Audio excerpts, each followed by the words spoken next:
playing with a stick of dynamite. That was never gray and black and white. That was never wrong, that was right.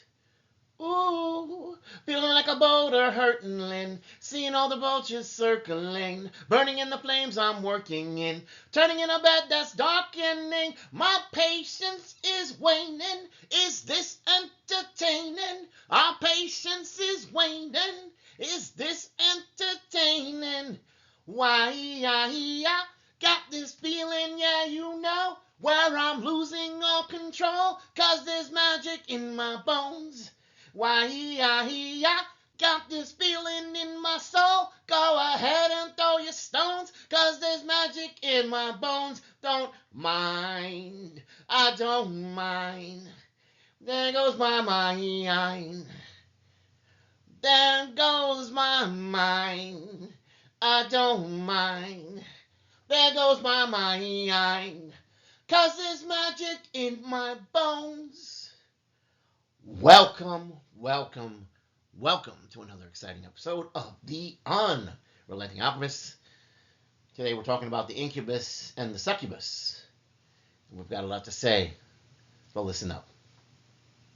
They've worn many names. In Sumerian, she was Lilitu, a night wind spirit, feeding on men in their sleep, leaving them drained and aching for a presence they could not name. This is different from Lilith. This is not the same. In Babylon, they carved warnings into stone, into tablets, chanting rites to keep her from slipping through the cracks in the veil. In the Middle Ages, she became the Succubus, and a shapeshifter who wore faces of your desire, but never your destiny. And her brother, the Incubus, visited sleeping women to plant dreams too dark to remember and shadows too heavy to shake. The world called them monsters, not because they were ugly, but because they were beautiful. Too beautiful. See, that's a beauty that was stolen, a beauty that was cursed, and yet they were never merely myth. These tales passed from priest to sage, from exile to monk, from madman to prophet. They did not survive just for entertainment. They survived because something real was behind them, and that something real stirs in the ethers and in the astral plane. And if you take it from me, I was visited by one just this very week.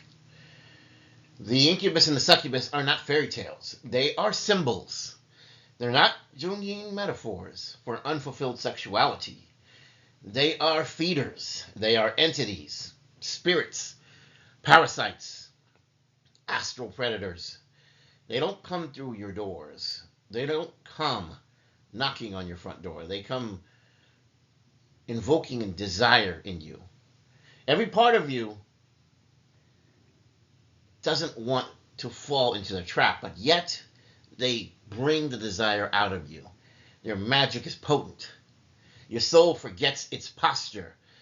They come through your dreams. They come through nostalgia, through lust disguised as love. They come in the form of your past. In my case, they take on the faces of past lovers. But once I see what they're up to, I realize that my past lover would never have acted like that. And that's how I knew this was the doppelganger. This was the Succubus. And if you're not careful, you may not survive it, because they don't want your body. They want your blessings. They want your mission. They want your fire. They want the oil in your lamp. They want the ink in your scroll. They want your blessings from the Most High. They want the frequency you carry, the vibrations from within you, the divine light that sets you apart. They want to distract the anointed. They want to dismantle the blessed. They want to silence the chosen ones just like you. Why? Because when you rise, they lose. They have assignments just like you do. When you fulfill your assignment, their kingdom trembles. So what do? They offer you pleasure without purpose. They offer you connection without covenant. They come to your unhealed parts. They take advantage, comfort without cost, and they make it feel safe, and they make it feel like fate. But hear me now, do not be fooled. When they come, and they will come, you must not entertain the Maya. You must not entertain delusions. You must not touch their flame. You must not linger in their echo. For the moment you agree to engage, that's when they claim they signed the dotted line. That's when they say, but they handed me the key. You don't leave without there being a war on your soul. And they gain access through the screen that you don't stop scrolling on social media. Through the DM you probably shouldn't answer. Through the fantasy you let play in your mind too long about the wrong people in the wrong places. The loneliness that you refuse to surrender. The bitterness you still haven't released. The unhealed parts of yourself. The shadow portion of yourself that you haven't had the dark night of the soul about.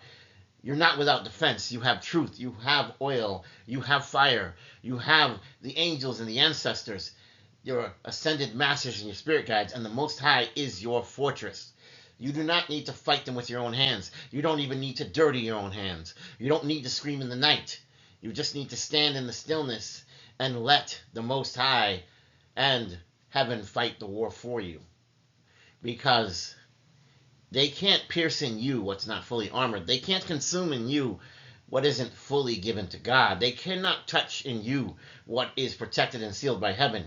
You have to know who you are. You have to remember your mission. You must hold fast to the name written upon your spirit in the flames. You're not ordinary. You never were. And that's why they hunger for you. And that's why they come for you. And that's why they hate you. And that's why they know what you carry. And they know what will awaken if they don't stop you. So let me warn you and let me be clear. Guard your gates.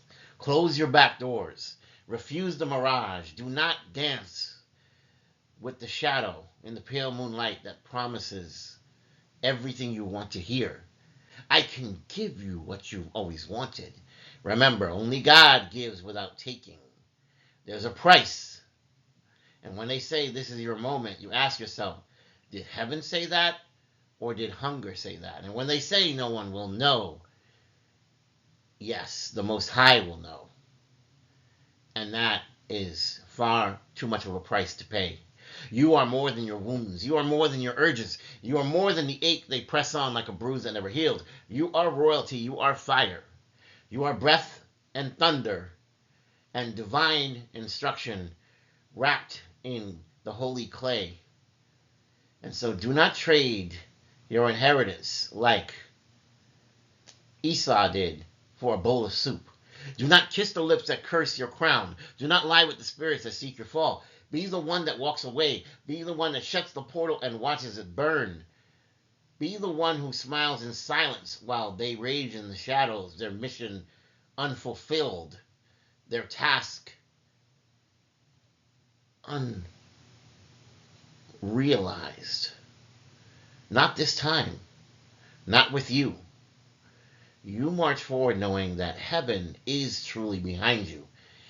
And as I've always said, your ancestors and an army of angels are to the sides of you, to your flank, keeping you safe. This has been another exciting episode of the Unrelenting Alchemist. Until next time, walk wisely, walk bravely, and when the dark calls, answer not with fear, but with fire and light. And just remember, you've got a feeling in your soul because there's magic in your bones. And if I don't see you, good morning, good afternoon, good evening, and good night. Please don't forget to like, share, and subscribe. I love you.